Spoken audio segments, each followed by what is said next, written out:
Guys, আপোনালোকৰ কি খবৰ? গৰম কেনেকুৱা লাগিছে? একেবাৰে অৱস্থা বেয়া কৰি দিছে গৰমে, জানেনে বাৰু? আপোনালোকৰ হৈছেনে বাৰু?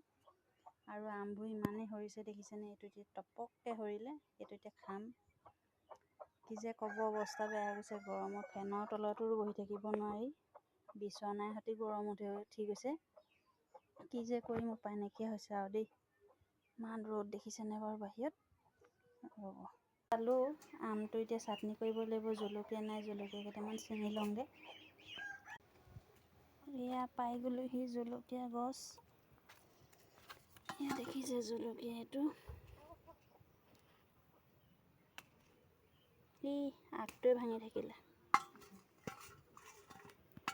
দেখিছেনে জলকীয়া ছিঙি ল'লোঁ। এয়া জলকীয়া ছিঙি আনিলোঁ, এতিয়া আম চাটনি কৰি খাম। যদি ভিডিঅ'টো ভাল লাগিছে লাইক কৰি দিব।